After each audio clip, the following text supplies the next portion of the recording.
Hello. Just making sure that's working. um, but I wanted to welcome you, as you can see, to my live Impact Wrestling Bound for Glory review. And, well,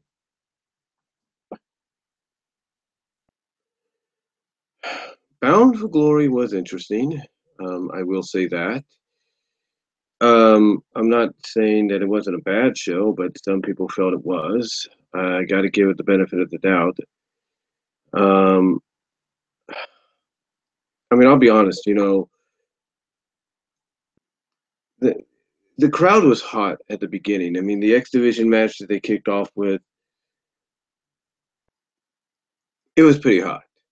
They kicked off in a big way with the X Division match, and it was pretty good. There was no doubt. I mean, Desmond Xavier showed off what he could do.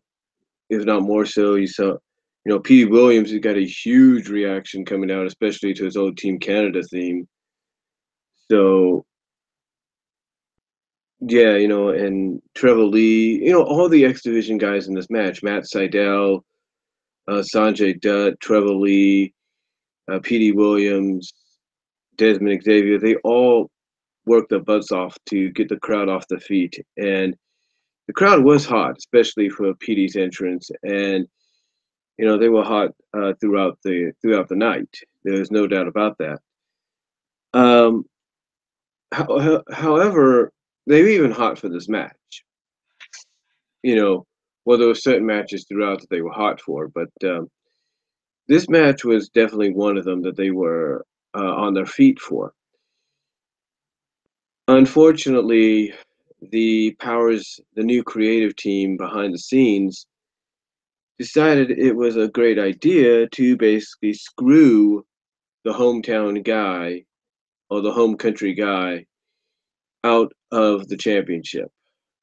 Basically, PD at the end, because like I said, all five guys gave it their all here.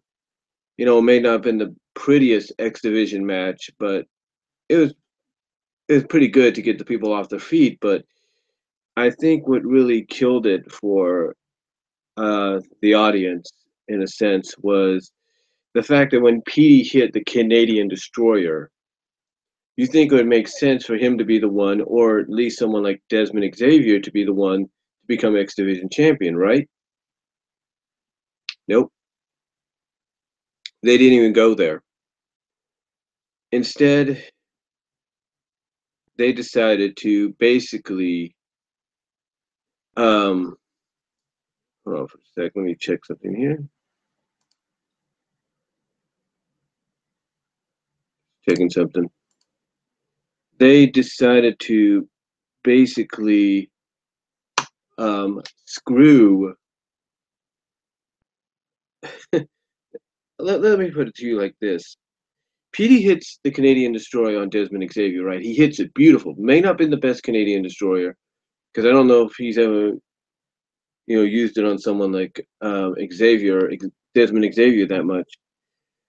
But he basically hits it, and as soon as he hits it, it looks like he's going to go for the pin. Trevor Lee goes behind him, throws him out of the ring, and steals the victory. And that's what killed the crowd for a little bit. The crowd basically went like that, because basically the new creative people behind the scenes, the new bookers behind the scenes, decided it'd be a great way to basically, that Bound for Glory should start off by having the non-Canadian guy, the pro Carolina guy, basically be the one that goes over. Basically have the chicken crap heel, as I would say, go over and keep his championship. So now apparently they're going to but now because of that, apparently they're going to set up Petey Williams against Trevor Lee in the coming weeks, I guess towards the end of the year, for the X Division Championship. And this was all done, and like I said, the crowd basically, just checking something there. the crowd basically was dead for this. I mean not dead, but they went dead afterwards. There's no denying that they went dead. Just checking through it. They went dead afterwards after this because it's like you got them hot, you got them all excited and everything, and then just when it looked like you were going to give the championship to the hometown guy, you decide to screw him and you decide to screw the crowd that paid the hard-earned money to come see Bound for Glory, including one guy that had a sign saying he traveled 1,850 miles to see it. You basically screw them out of potentially a feel-good moment to really get them to keep that excitement going, to keep that momentum that you need for a show like this. This is essentially your WrestleMania. You decided to just kill it right off the bat by having Trevor Lee go over. And that wasn't the right thing to do. As a matter of fact, with the exception of one championship match, all the championships here were retained. Yeah, all the championships here were retained. And like I said, it was a look at, and like I said, I like to look at the positives.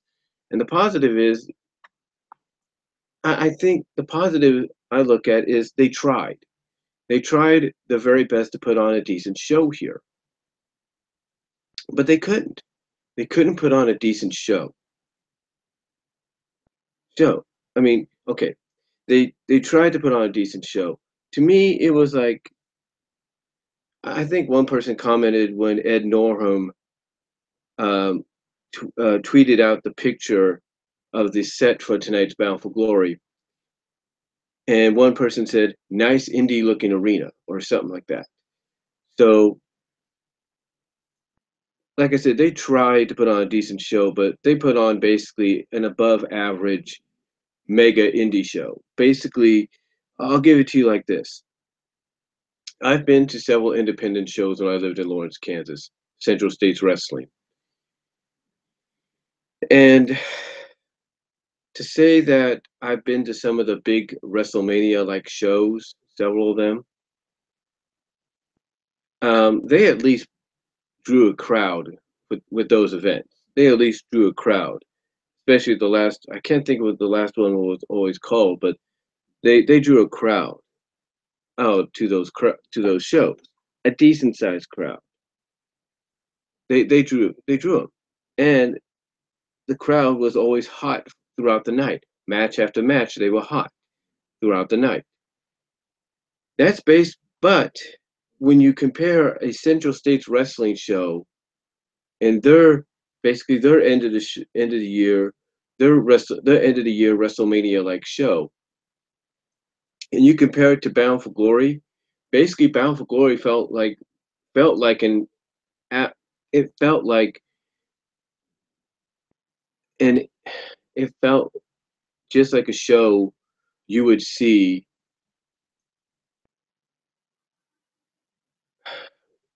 It felt like one of those end of the year Central State Wrestling mega events. That's what it felt like. It didn't feel like it just didn't feel like a big deal in a sense like it should. And I can tell you this, the production may have seemed a little off because there were moments that music would play and it's not supposed to, and things would, there was static throughout some of even the pre-show had some static and some little digital trouble there, but even there was static during the pre-recorded. You could tell it's uh, pre-recorded interviews that McKenzie gave. You could tell that there was interference, some staticky interference. It's like something just was not right. And God, Lord above, forgive me for using your name like that, but God, they tried. They tried the very best tonight, but the only feel good moment we got for this was the women's knockout match, and I'll get to that in a moment. But I think we should have known that this event was in trouble the moment it was announced that one of the scheduled matches was being pulled. The scheduled match was basically Tyra Valkyrie against Rosemary. Now, what's funny is they didn't even touch upon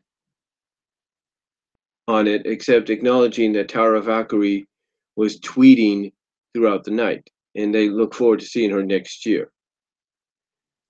But the match between her and Rosemary, which I think could have been potentially a good match, for a Knockouts First Blood match, which was dubbed the Red Wedding, uh, basically,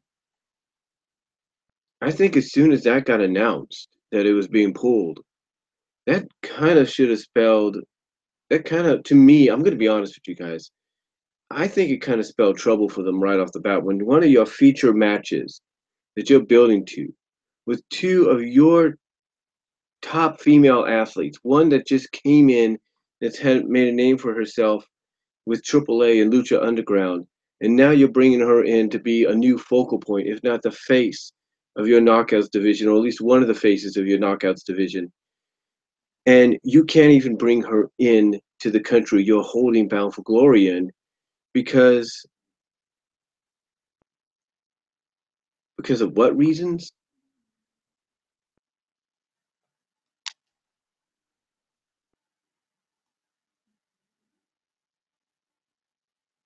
Because of what reasons? Because of visa reasons? Maybe, but okay. Here's the reason that they gave for Tyra not being there. Tyra is Canadian born, right? But she now lives here in the United States. Here's a problem.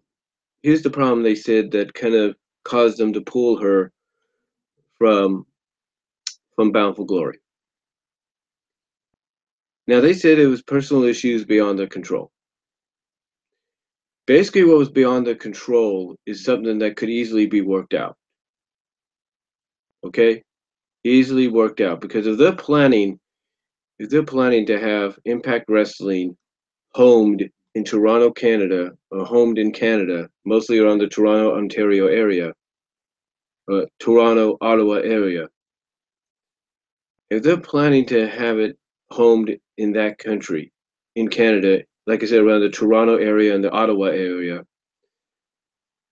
then they need to work out these kind of issues because basically what happened is because Tyra was born as a Canadian, but now lives here, has a residence here in the U.S.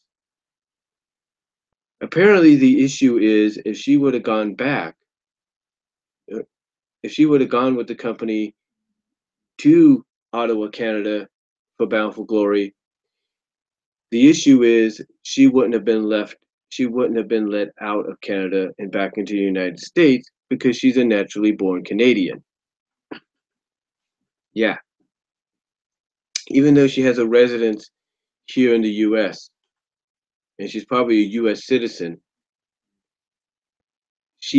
because she was naturally born Canadian.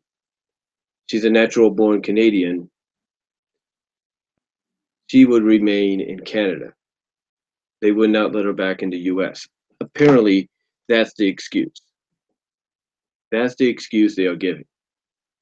That because she was born in Canada, but she lives in the U.S., obviously a U.S. citizen, that she goes back to Canada, they're afraid they're not going to let her come back to the U.S.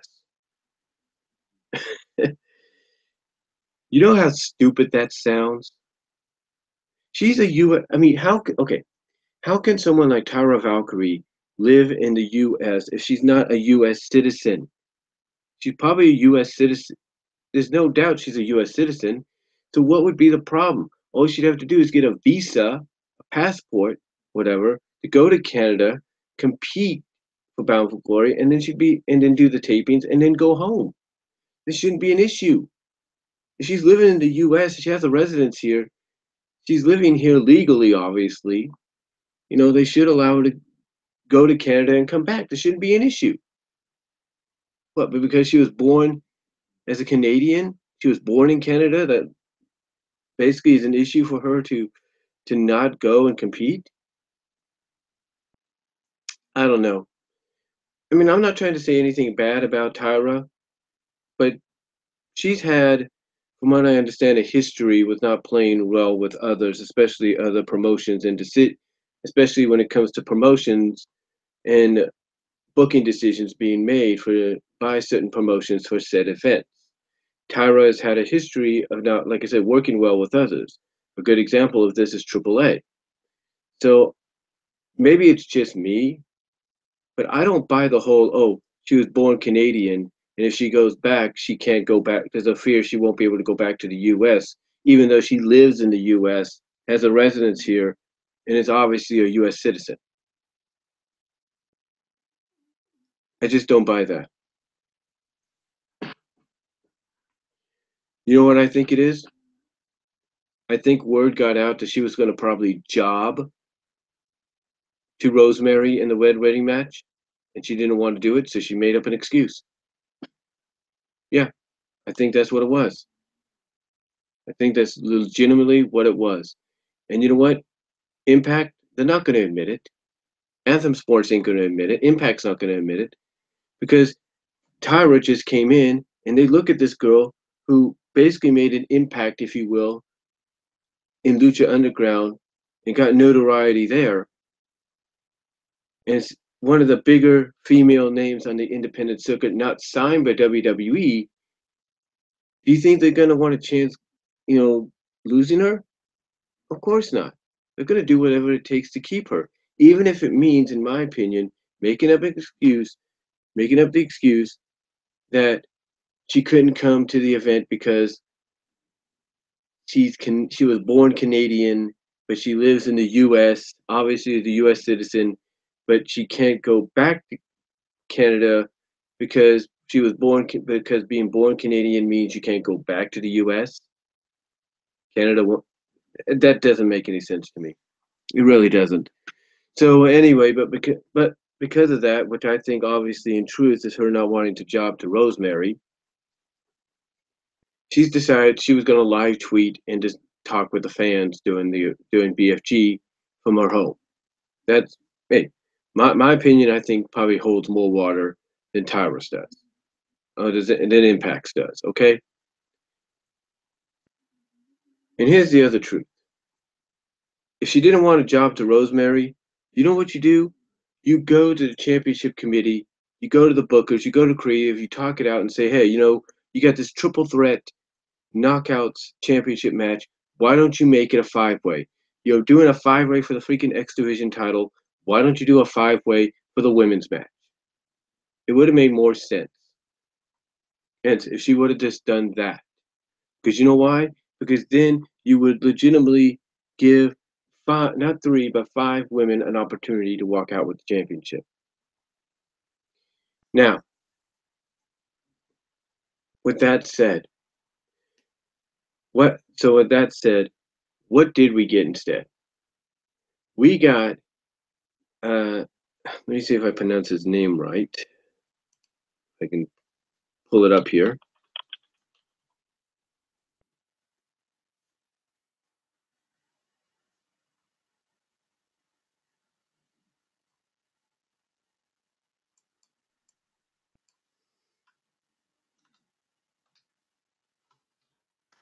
Gotta pull it up here.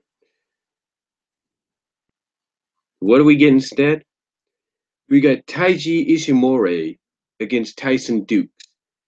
And the last time people saw Tyson Dukes, notably, was in the Cruiserweight Classic, which, oh, by the way, they did mention here. They mentioned the Cruiserweight Classic here on an Impact Wrestling event. They mentioned the WWE event on Impact Wrestling. But yeah, Tyson Dukes, last time we saw him was in the Cruiserweight Classic, losing to Zack Sabre Jr., which they did mention. So he takes on Taiji Ishimori from Pro Wrestling Noah, and apparently they had representatives like chairmen, vice presidents for the AAA and Noah promotions there to accompany, at least to the entranceway, their talent. So anyway, Taiji Ishimori against Tyson Duke. And why was this match put together? Because basically this was Impact Wrestling's answer to replacing Rosemary against Tyra Valkyrie. Yeah, Tyra Valkyrie, the wedding match between Rosemary and Valkyrie was replaced by a match that you could easily see on Impact or Explosion between Tyson Dukes and and uh, Taiji Ishimori. Yeah, Taiji Ishimori. And according to what I read, from what I read from other people, this went for about almost 5 minutes. Taiji Ishimori won with his 450 splash, and that was it. End of discussion. So, what was the next match? Oh yes, the next match was the Monsters Ball. And you're wondering, okay, what are they going to do with Rosemary? Even with Rosemary, because she is there. Well, apparently she's still a face, I guess. But I guess they kind of teased a little bit of a tweener turn or heel turn or something like that, or at least a tweener turn for her. Because here's what's crazy. This is the Monsters Ball. Grado against Abyss. And they had everything you can think of in a Monsters Ball. But if I was to do a comparison of Monsters Ball matches, I would say this is the weakest of them all. Yeah, I'm not joking there. I mean, I'll give Grado credit. Here's a guy that doesn't seem like he'd be involved in this kind of match, yet he was. And I admit he did a good job. There's no doubt about that. But in the end, this just wasn't the best Monsters Ball match they could put on. This was weak. This was not good in a sense. And just like with the X Division 5-way, the wrong decision was made. Yeah. Basically, well, I'll put it to you like this. They did every spot that you can think of when it came to a Monsters Ball, or at least they tried. They did the barbed wire boards with Abyss sandwiched in between them, and Grado coming off the top rope and squishing him. Squishing it while sandwiching Abyss between them, squishing him. They had the thumbtacks. I think they had thumbtacks. I don't even think they used the thumbtacks.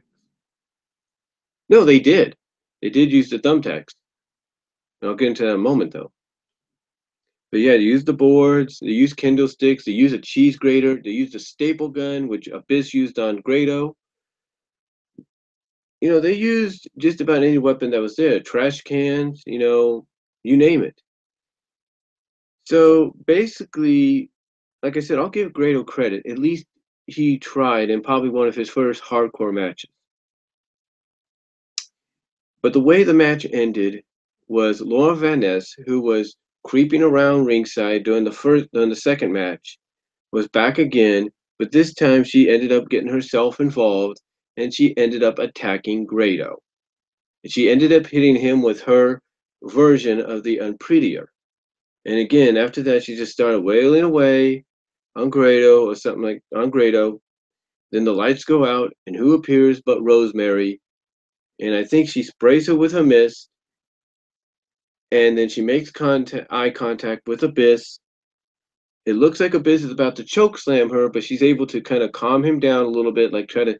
It's like she's getting through to him, and that's when Grado kind of takes advantage, throws, I guess, some powder or something like that in Abyss's eyes. He's blinded.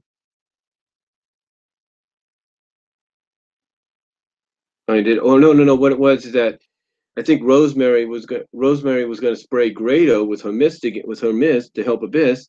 Instead, he ducks. Instead, Grado ducks. Abyss gets hit with the mist, and he ends up taking Rosemary and choke slamming her into the tack. So again, it looked like they were teasing a heel turn there for Rosemary. Well, maybe it was because of I don't know how it's going to play out, but either it was a heel turn or maybe just because of her um, loyalty to Abyss because of the history and decay. Sorry for the lag there. That she was going to help him out and everything, but instead, what happened is she ended up getting chokeslammed into attacks because of that.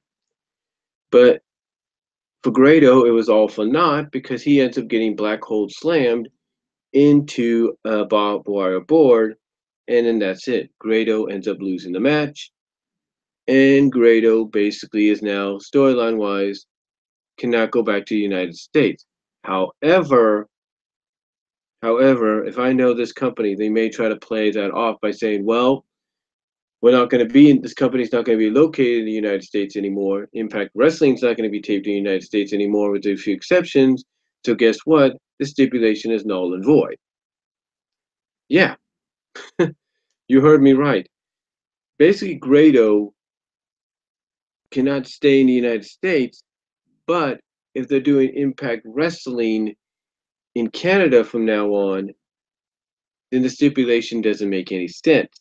Yeah, he can't compete if Impact goes in towards the United States and does tapings there, but he can compete for Impact if they remain in Canada. So stipulations kind of doesn't really make too much sense. Like, it makes sense as far as the US goes, but as far as other countries go, like Canada, what sense does it make? You know what I'm saying?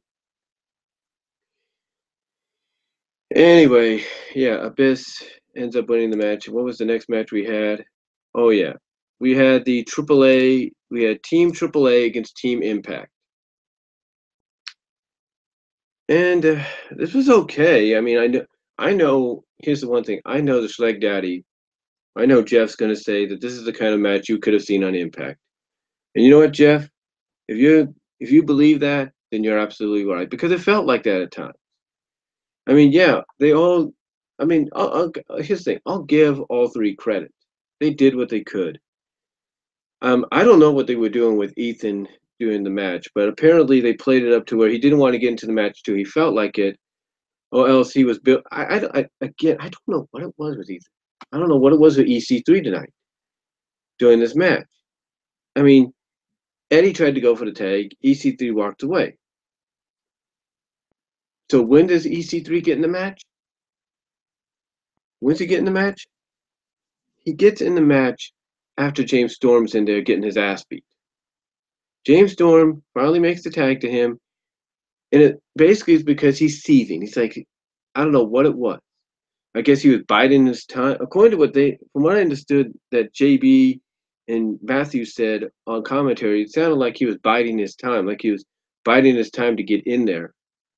And maybe he was, because when he finally got in there, before he got in there, he was starting to seethe, shake a little bit on the ropes. He was seething. So when he finally got in, he started whooping ass.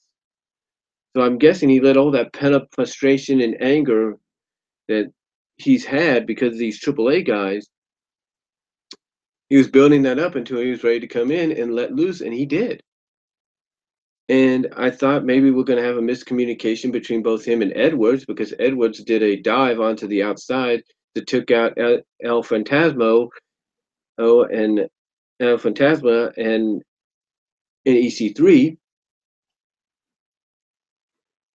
but that didn't happen.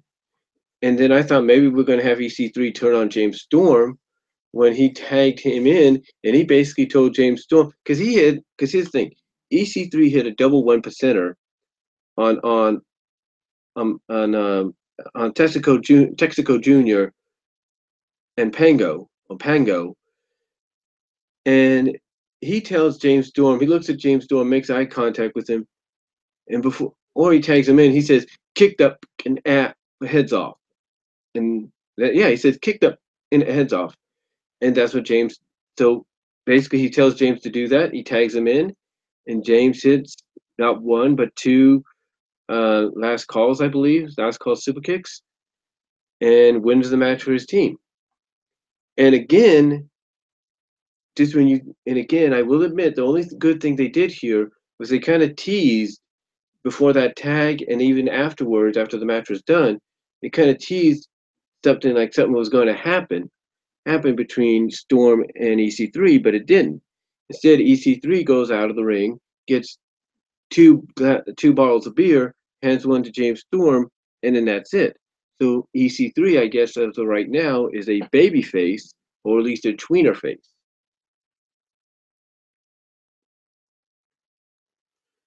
Oh, and you know how he gets the 1%er on them?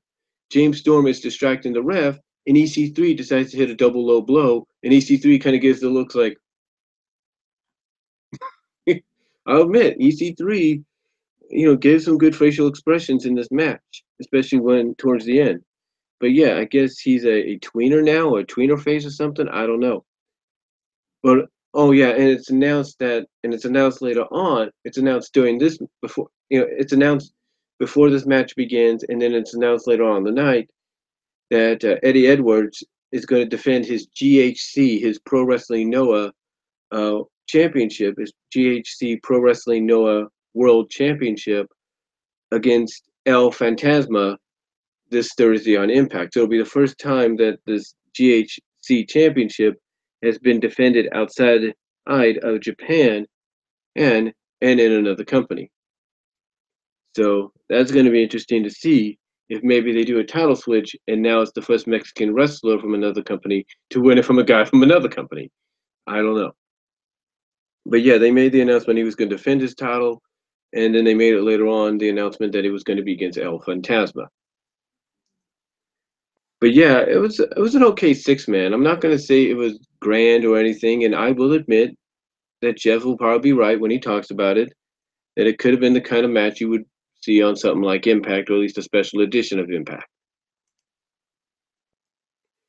So after that, we get the 51-50 street fight for the Global Tag Team Championship. It's OVE against LAX.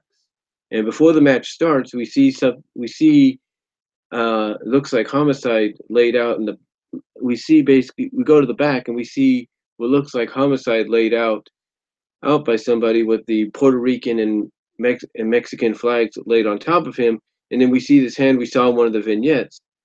We see this hand going like this, and we don't know who it is, but yet they allude that there's rumors going around as to who it could be. And basically the match starts, and boy, the match starts in a fast way. And I will admit that this kind of woke the crowd up a little bit. It really did. It woke the crowd up because it was action oriented. Now, again, I will say this: during the 6-man, they did have some spots that the crowd did get excited for, like they had a Tower of Doom spot and all that. But really, it was this match here, I will admit, that got the crowd energized again, kind of woke them up a bit, because basically this thing had everything. This match had a lot of good spots. And it started off fast and furious right off the bat. That as soon as Dave and Jake Crist, Dave and Jake Crist, OVE comes down to the ring. LAX, Ortiz and Santana, Ortiz and I think it's Ortiz and Santana, right? Yeah, Ortiz and Santana basically jump over, basically do some flips onto.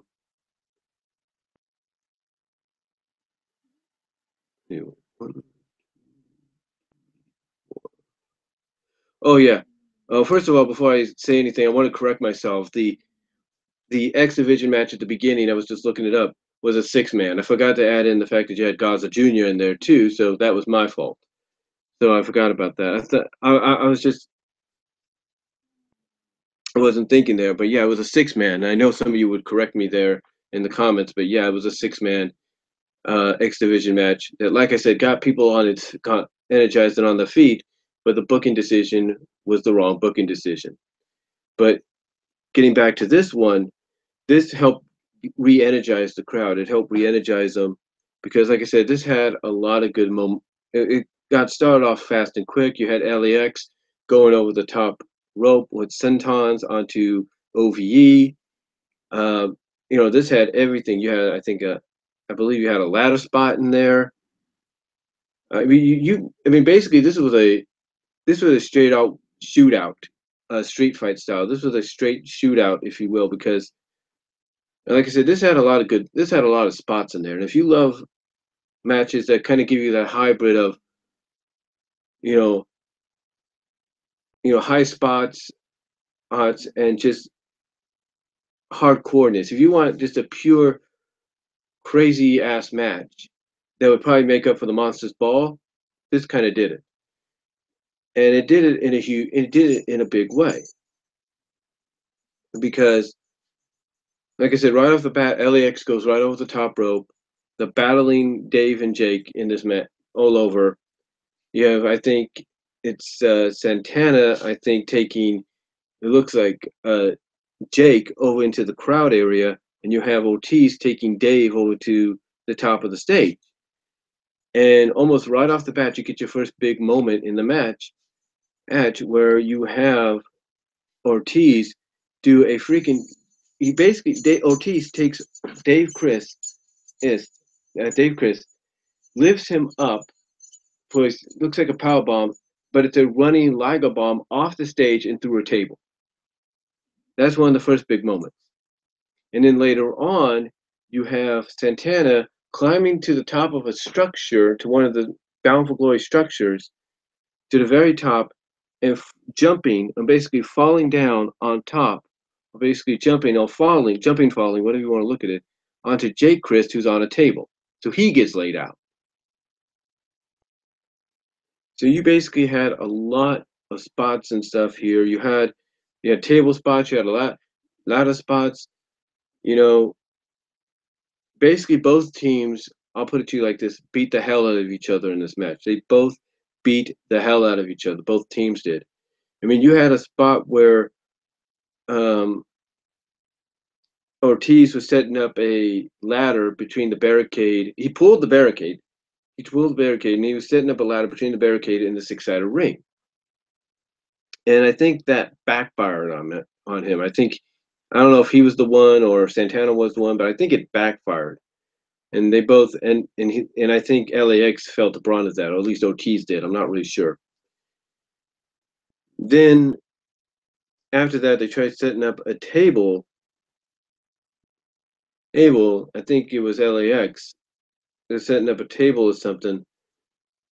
And like I said, basically, and I think that backfired or something. I'm not really sure. But both teams were just beating the crap out of each other, even to the point that both teams simultaneously were helping each other up because they had beaten the hell out of each other. They even had chains when they were showing what the weapons that were going to be involved. They had chains on top, kind of like lying on the top, hanging from the top of the table. The tables were propped up like this, and they had chains hanging down from there. So they used that. They used that, garbage cans, you name it, chairs. They even did it. Oh yeah, the chair spot. When I talked about the ladder backfiring, this is where it backfired, because I think this may have been one of the spots. I think it's Dave Chris. He throws like a shot. He just literally boom throws a chair right into the face of Ortiz, into the head of Ortiz, and I think he may have fell on the ladder or something like that. I'm not really sure, but basically, like I said, they beat the hell out of each other in this match. And this match came to an end, though, when Konnan gets sneak attacked from behind. Basically, he turns around and he gets something that looks like powder thrown in his face. And the person that we see that did it, because he distracts Ortiz looks down and sees who's right next to him, and he gives that thumbs down signal. And the person that basically pushes him off, I think, off the thing, and I believe through a ladder or a table or something like that, is Sami Callihan. Yeah, Jeremiah Crane from Lucha Underground, Salman Cowell from WWE NXT. Yeah, Sami Callihan basically makes his debut, as some people speculated, as the friend and newest member of OVE during the match, towards the end of the match, and he's able to help OVE, because what he does is he takes Ortiz and he power drives him into this table and then puts him in the ring, and OVE pins him and pins him to win the match. and they kind of kick at him, stomp on him afterwards. And Sammy then gets on the mic saying, "We're OVE, thumbs up, thumbs down." So yeah, OVE keeps their championship. Now I don't know if it was between this match or the next couple matches, but during the show as well, we saw them showing people in the crowd. As a matter of fact, let's say this: the first few minutes, you could tell the production was kind of a little off because they kept going to crowd shots a lot during the early portion of the show. They kind of fixed that, but they kept going to the crowds all around. You know, but as they were going through the crowds and everything, like I said, they did kind of fix that to where they would only show certain people in the crowd. The first person they showed was this Hakeem Zareem guy who won Global Forge, basically their version of Tough Enough, if you will. The version of Tough Enough, if you will. They showed this Hakeem guy that won that.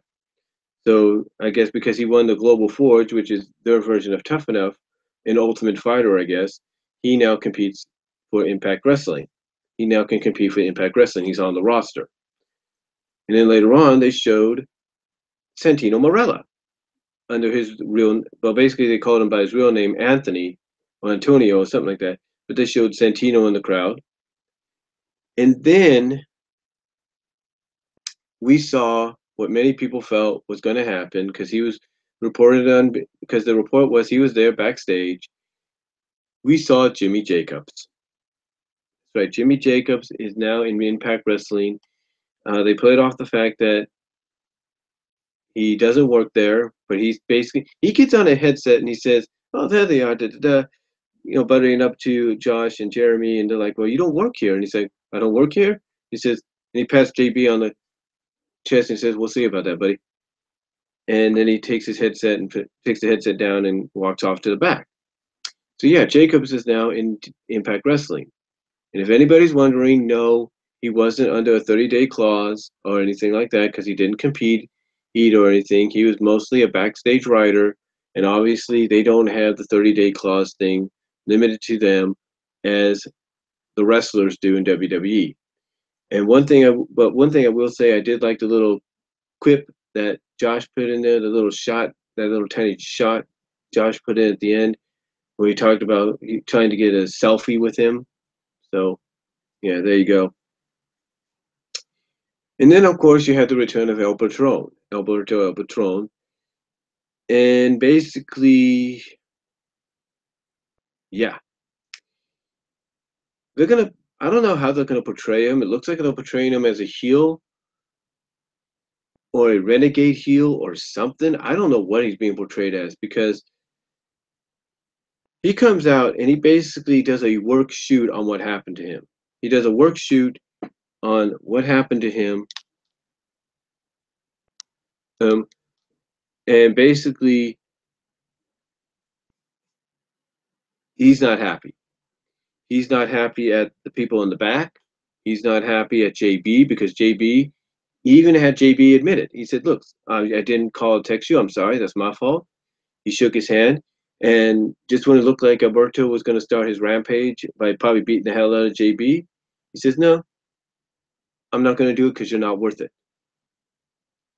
But basically, I don't know how they're portraying him as a sympathetic heel, like someone that's a sympathetic heel or renegade or something, because he does show up later on in the night. I'll explain that in a moment. But he does show up later on in the night. But when he does this work shoot and he talks about, you know, how he feels this company betrayed him and the people in the back betrayed him and JB betrayed him, he also brings up Eli Drake. He doesn't call him by name, but he basically says now they have this guy who is a paper champion. So that's walking around with his belt. So yeah, apparently. So yeah, again, I don't know if he's supposed to. He's kind of be a loner heel or something, that he doesn't get along with anybody. He's not going to get along with anybody or trust anybody, maybe except those he knows he can trust. I don't know. But yeah, he's kind of a tweener here or something. I don't really know.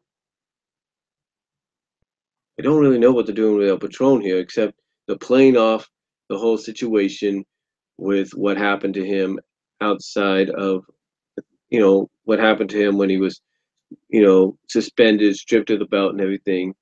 And he brought that all up. He even said that when they knew it was basically, he said when they knew it was BS, yes, they didn't do anything about it. So again, I don't know what they're doing with El Patron here, but we'll just have to wait and see if he's the kind of guy that will basically take out his frustrations on everybody associated with Impact or anybody he feels is walking around with it. I really don't know because it looks like they are going to try to focus him. They're going to try to make him the face of the company, but are they making him like into a Stone Cold kind of guy? I don't know. I don't really know.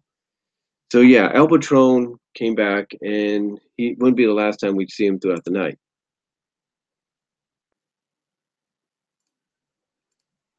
Okay, the next match we had was the triple threat for the women with the Knockouts Championship: Sienna, Ali, and Gail. And this was a pretty good match. Gail got a nice reaction, so did Ali. Sienna did dominate throughout the early portion, but they were able to, that kind of caught up with her, and they were able to uh, single, they were able to double team her, that being Gail and Ali. They were able to double team her and single her out throughout the match. But like I said, Sienna did look dominant at the beginning. She even did a double, what looks like crossface, a camel clutch, a submission on both Gail and Ali at the same time. I was checking something, but it looked like she did a power bomb or something like that of Ali on top of Gail or something. She hit her with some kind of power bomb or something. She basically stacked Ali on top of Gail. But overall, these three women went out and for the time they were given, which according to certain sites was 20 seconds under 10 minutes, they put on a good show. They put on a good show, and and Ali, I'll give this to Ali, Cherry Bomb. People may not like how she's being portrayed in the company, but I will give it to her. At least she at least she's trying to act like she's not been in the business that long. But if Cherry Bomb, but if anybody knows Cherry Bomb's been in the business for a few years longer than they're having her portray as Ali in Impact Wrestling. So anyway, um, they put on a decent match. Like I said, there was a spot with the double submission. Looked like the double submission. Sienna basically dominated them both at the beginning and with the double submission, and then later in the match she hit like a power bomb on Ali on top of Gail or something. And yeah, and there was even a part during the match where it came down to Ali and Gail for a bit, and Ali had Gail down in the corner, well, at least one of the corners, and was going to go run at her with looks like a running hesitation kick or something, hesitation drop kick or something, well, baseball slide drop kick. And as she's running towards her, Sienna comes up, gets up and hits her with a pounce. Now, Sienna apparently, I think, hit the AK-47 on Gail throughout the match. That didn't work. Then she tried to hit it on Ali, but instead of dropping Ali on the mat, she dropped Ali uh, over the top rope. But this is where Gail got the advantage because as she's taking care of Ali, Gail is able to hook her from the top rope because Gail's on the top turnbuckle, and she's able to hit her with Eat Defeat. Now she hit her with Eat Defeat earlier in the match, but that wasn't enough. So she's finally able to hit what looks like a super Eat Defeat off the top rope, or off the top turnbuckle, and that's how she's able to win the Knockouts Championship. She basically beats Sienna to become Knockouts Champion for the 7th time. And I guess she's going out on top as champion. I don't know what they're going to do. Unless they're going to. Here's the thing that worries me. Here's the thing that worries me, though. Even though these ladies went out and had a decent match, and like I said, they put on there was some moments in the match that were impressive. I don't know what I'm fearful here. I'm fearful for what this company is going to do with Gail Kim because Gail says this is her last Bound for Glory. This is her last match. This is her last. She's going to go out on top with the championship, which means if they follow through on that, she'll vacate it, and there'll be some kind of gauntlet for the gold, as far as we know. But what I'm afraid of is they're going to decide to do a whole swerve thing, and they're going to turn Gail heel. That's what I'm afraid of. That they're going to basically convince Gail to swerve everybody and basically turn heel, and that maybe she'll be the one that Allie takes the belt from.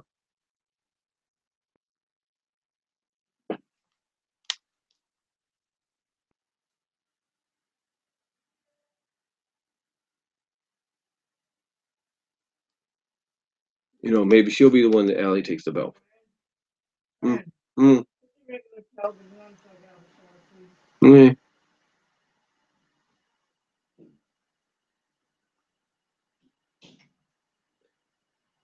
Sorry about that. Be right back.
Sorry about that. But like I said, what I'm afraid of is they're going to turn. This is what I fear. I fear they're going to turn Gail. They're going to try to convince Gail to turn heel by saying she swerved that this whole it's my last match, last Bound for Glory did is nothing but a swerve, and all that. No, she only did that because she wanted to get the belt back. That's what I'm afraid they're going to do. Hopefully they don't. Hopefully they make the right decision and they don't do that, because if they do it, then it only means that they're going to make Gail be the one that drops the belt to Allie. I'd rather see Allie Cherry Bomb win the belt in a gauntlet for the gold, because she does deserve to be champion, and this time not out of a fluke or anything, but she does deserve to be champion, and I think she'll make a credible champion. I just don't want them to do it the way I fear they're going to do it, and hopefully they make the right decision and they don't do it. But knowing this company, you never know. All right. Next match after that was the Six Sides of Steel. Bobby Lashley, King Mo against Moose and Stephen Bonner inside Six Sides of Steel. And oh boy, this one. You know, I don't know how you look at this one.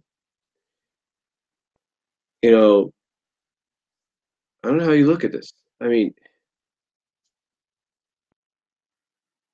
if people want to say that, this company overbooks things, then this match and the last match, I will admit, are good examples of this.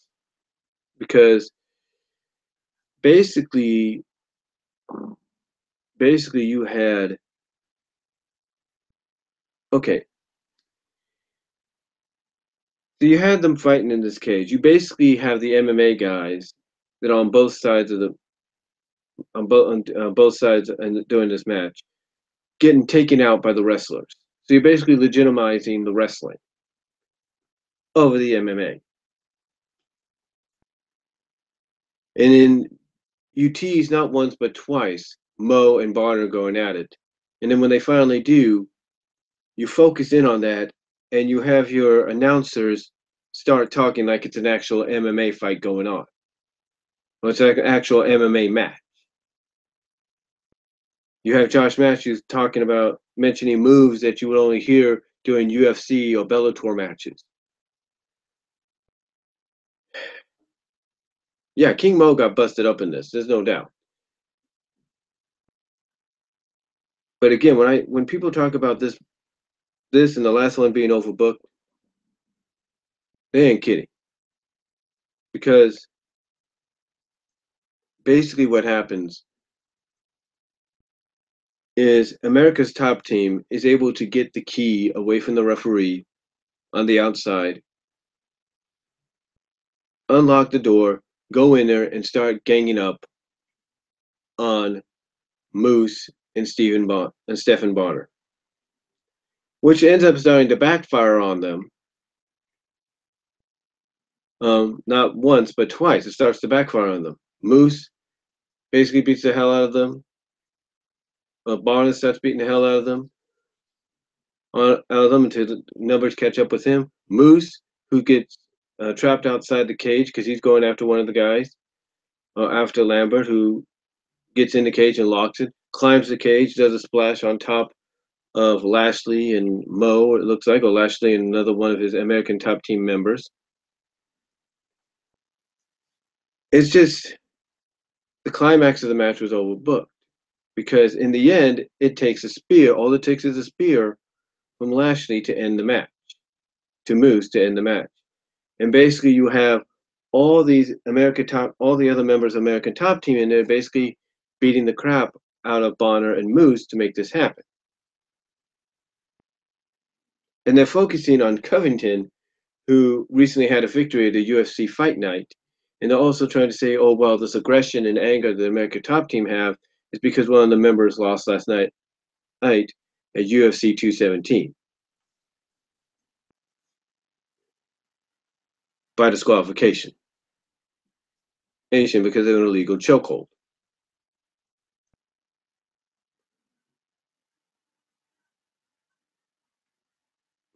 So you're telling me instead of doing the right thing, and this is this is one thing, Jeff, Schleg Daddy, OTR Central, that you do bring up. You're basically putting over another promotion, another company, in this case, another sport, over your own. And you're doing it in the most overbooked way. Oh, Jeff, I can't wait to hear what you have to say about this, buddy, because, whoo, this company, hopefully this is the last time they do some overbooked crap like this, because honestly, like I said, where do you begin with the Six Sides of Steel? I mean, it had a legitimate, I'll admit this, it had a good story going into it, whether you like it or not. But instead of doing the right thing, you decide to put America's Top Team and basically mixed martial arts over your professional wrestling product. Doesn't make sense. Then you get to the main event. And I will admit this was a good match. This was a good match, a good main event throughout. Both Eli Drake and Johnny Impact, John Morrison, Johnny Mundo, whatever you want to call them, brought their A game. And,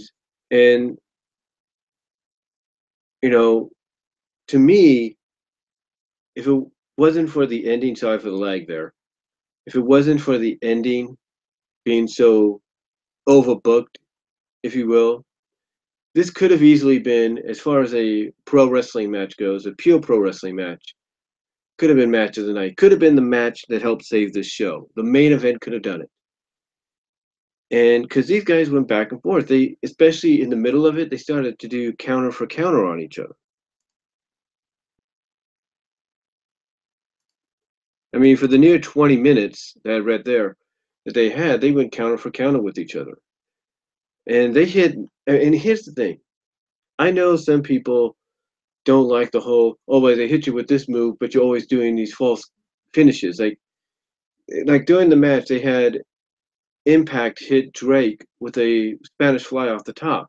Usually that ends the match, but Drake kicks out. Drake hits a gravy train and on Impact, and he kicks out. You have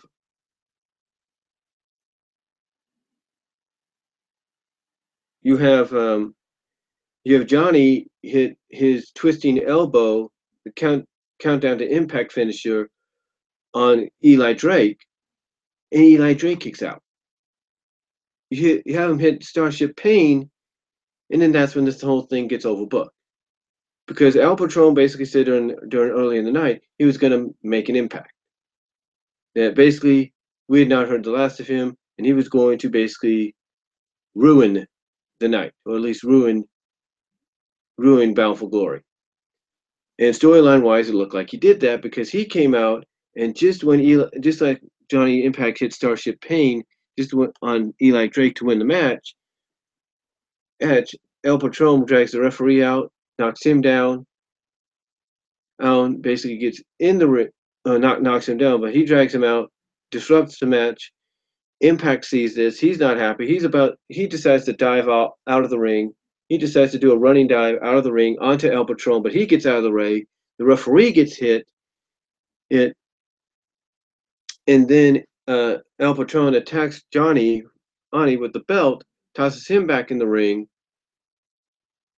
hits Johnny with the belt, leaves him on the outside, and then gets in the ring, takes the belt, and he hits Eli Drake with it. He hits Eli Drake with it.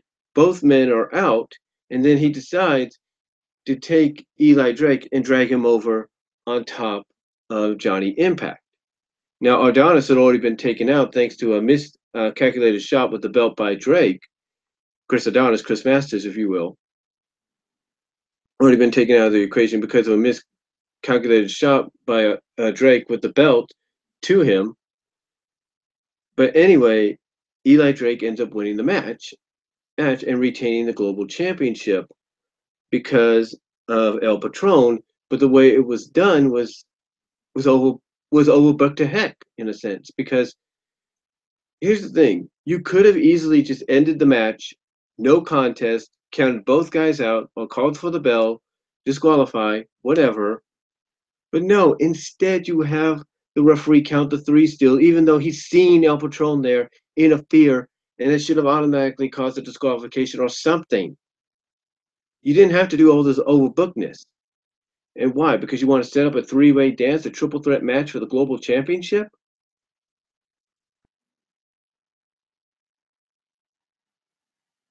And why?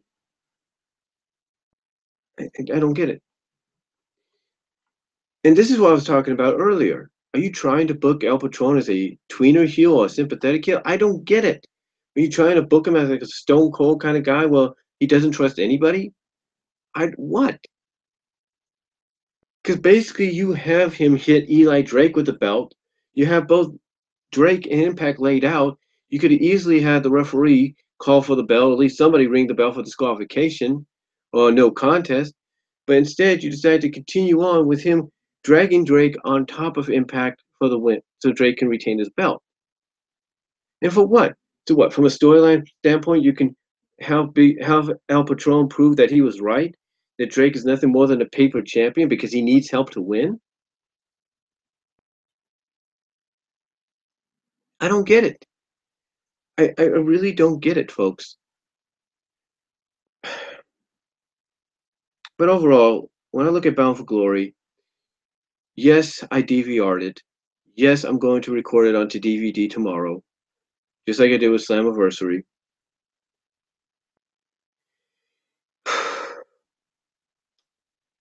But like I said, by God, they tried. They tried tonight. Well, last night now because it's a little after midnight, but they tried. By God, they tried. But in the end, all I saw was basically a Bound for Glory that easily could have been passed, that easily could have been done as a special edition of Impact Wrestling. You do Victory Road. Here's the thing: Impact Wrestling does Destination X, does Victory Road, does Genesis, heck, even does Lockdown now. Maybe not next year, but well, maybe not this year, but next year, whatever. They decided to do Victory Road, Destination X, Genesis, No Surrender, and I think even earlier this year, Lockdown as special Impact Wrestling events. And you decide,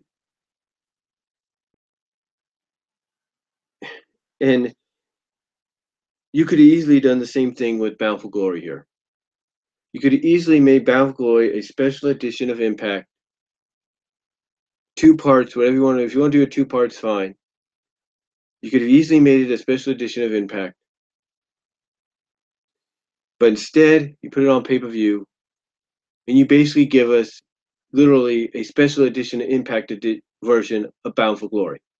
Because that's what it felt like. It felt like the Victory Road, Destination X events that were aired as special editions of Impact Wrestling that you could see on Pop TV or wherever you live around the world. That's what it felt like in the end. It was basically it was a good, put it this way, as a pay-per-view, not one of the best pay-per-views they've ever had. Probably one of the, I'm sure a lot of people are going to rank it as one of the worst wrestling pay-per-views this year, if not in the past couple of years. All right, that's how I think they're going to rank it. It's the worst, one of the worst, if not one of the more disappointing pay-per-views of the year, if not for the past couple of years. And I think anybody watching live or post-live is going to agree that they could have easily done this. I'll put it this way. If this was the kind of show they were going to give us, they could have easily done this, like I said, as a special edition of Impact Wrestling, just like they did with the other shows like Victory Road, Destination X, you name it. Because you know what? This did not feel like a Bound for Glory pay-per-view event. This felt like a special edition of Impact. This felt like a special edition of Impact Wrestling on Pop TV version of Bound for Glory. That's what it felt like. That's what it felt like. I hate to say it. I know nobody wants to hear that if you're a true fan and you feel, hey, they did the best they can. Hey, look, I'm not denying that they didn't do the best they can. I'm just saying that what we got here tonight or last night felt more like a Bound for Glory that you could see as a special edition episode of Impact Wrestling on Pop TV. That's what it felt like. That's what it felt like. And you know what? Maybe it was the talent. Maybe the talent didn't feel comfortable being at this pavilion. Maybe they felt a little like uneasy. I don't know. I don't really know. But honestly, this felt like something that could have easily been seen on Impact as a special edition of Impact Wrestling on Pop. It really did, because that's what it felt like. It basically felt like a very good episode of Impact Wrestling, a very good special edition episode of Impact Wrestling on Pop, but on a pay-per-view basis with a pay-per-view price of $39.99 or $49.99, depending on which version you got. Hopefully they can rebound from this with their tapings in the next week or the next couple of weeks, because honestly, they don't bounce back from this. You think they've lost a lot more talents already? They've lost a lot of talents already. Referees, in-ring performers. They don't bounce back from this starting Thursday. They're going to lose a lot more. They are. Because again, they tried. I'll give them this. They tried. But if I was to give this a score, it's got to be 4 out of 10. Yeah, I'm still going to record it onto DVD tomorrow because I DVR'd it. and I don't want that to go to waste. But still, it's more like a 4 out of 10 show, and it felt more like basically a pay-per-view version of Impact Wrestling on Pop that was hosting Bound for Glory instead of an actual Bound for Glory pay-per-view. That's what it felt like. So that's all I can really say, folks. You let me know what you think down below. Thank you all for watching live. Thank you all for watching post live after it's already been uploaded. But let me know what you guys think about Bound for Glory. Do you feel the same way I do? Do you feel that for what you got tonight, that they did a decent job, or at least they did the best they could, or at least they tried? Or did you feel like we got nothing, what we actually got at a pay-per-view price was actually something that could have been shown to us as a special edition or two-part edition of Impact Wrestling on Pop? Let me know what you guys think down below. I mean, they gave us some good debuts. They give us some debuts and appearances that we heard reported about and everything, but that's probably about it. And besides the X Division match, which I will admit that I got wrong as far as the amount of competitors that was in there, because it was 6 instead of 5. That was my fault there. But besides the X Division match, the 51-50 street fight, and even the women's match, and even the main event, except for the ending, or minus the ending, which basically ruined it. This was not the best showing, and hopefully they can rebound from this. But let me know what you guys think down below. Deluxe Man, I'd like to hear what you have to say about it. OTR Central, I'd like to hear what you have to say. But that's all I'm going to say. Thank you all for watching live. Comment down below. Let me know what you guys think. Thank you all for watching post live after it's already been uploaded. But this has been my live Impact Wrestling Bound for Glory review. Peace out.